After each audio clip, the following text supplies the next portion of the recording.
नमस्कार दोस्तों, एक बार फिर हमारे अपने चैनल में फिर से एक बार स्वागत है। और आज के इस वीडियो में हम लेकर के आए हैं वर्ब के बारे में, जिसमें वर्ब का हिंदी होता है क्रिया, और क्रिया मतलब होता है करना। जब जब कोई कर्ता किसी क्रिया को करता है न किसी कार्य को करता है, तो जिस शब्द से कार्य के करने का अनुभव होता है, बोध होता है, उसे हम क्रिया कहते हैं। तो देखिए, हम सब्जेक्ट्स में क्रिया का किस तरह से इस्तेमाल करेंगे या किस तरह से इसका उपयोग होगा, उसके बारे में हम चर्चा करने वाले हैं। तो सबसे पहले तो हम ये समझ लेते हैं कि ये जो क्रिया है ये हेल्पिंग वर्ब के बाद आती है, और किसी किसी वाक्य में जो है हेल्पिंग वर्ब जिसमें नहीं होती है उसमें हमें सब्जेक्ट के बाद ही लगाना होता है। तो क्रिया जो होती है मूलतः 3 प्रकार की क्रियाएं जो टेंस में हम यूज़ करते हैं, जो जनरली होती हैं, सेंटेंस में यूज़ होती हैं। पहला है प्रेजेंट, जिसको हम वर्ब की फर्स्ट फॉर्म भी बोलते हैं, सामान्यतः इसी नाम से सब लोग जानते हैं।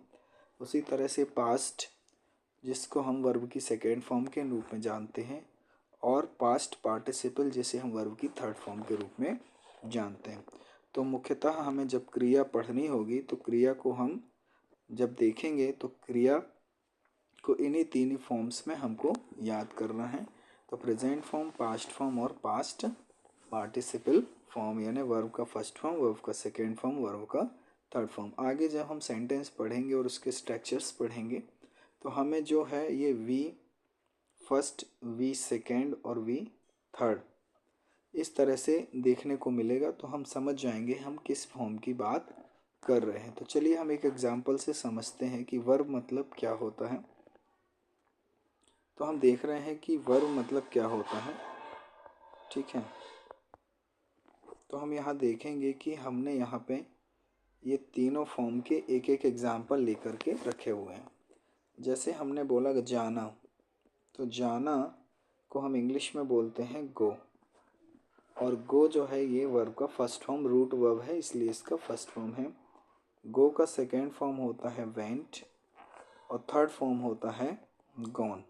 इस तरह से ये क्रिया का पहला रूप, दूसरा और तीसरा रूप हो गया, जिसे हम प्रेजेंट, पास्ट और पास्ट पार्टिसिपल कहते हैं।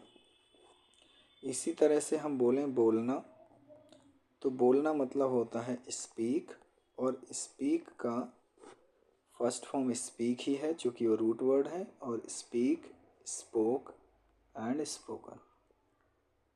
अब ये जो क्रियाएं हैं ये कैसे इस्तेमाल होती हैं, तो ये क्रिया जो होती है जब हम वर्ब का इस्तेमाल करेंगे तो वो टेंस के आधार पर यूज़ होती हैं। और जब हम टेंस पढ़ेंगे तो टेंस के स्ट्रक्चर्स के साथ हमें पता चल जाएगा कि किस टेंस में हमें किस वर्ब के फॉर्म का यूज़ करना है, ठीक है। वो अपने आप पहचान में आ जाएगा।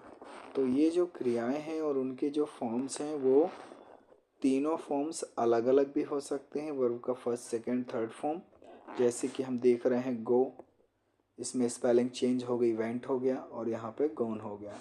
इसी तरह से स्पीक में हम देखें कि थोड़ा थोड़ा सा डिफरेंट होता जा रहा है। स्पीक में स्पोक हो गया, यहाँ स्पीक से स्पोक हो गया, और इधर पे स्पोकन हो गया।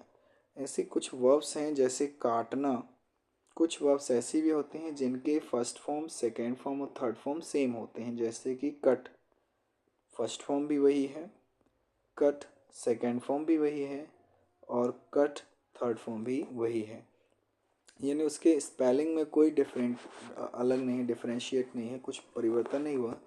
लेकिन जब हम इसको उसके फॉर्म में लिखेंगे तो उसके अर्थ में बदलाव आ जाता है ना, उसका अर्थ चेंज हो जाता है, ठीक है। तो रहेगा तो काटना ही, लेकिन टेंस के अनुसार उसका जब हम ट्रांसलेशन यानी अनुवाद करेंगे तो उसका अनुवाद फर्स्ट फॉर्म के जैसे ना हो करके जिस फॉर्म का इस्तेमाल किया गया उस वाक्य में उसके जैसे हो जाता है।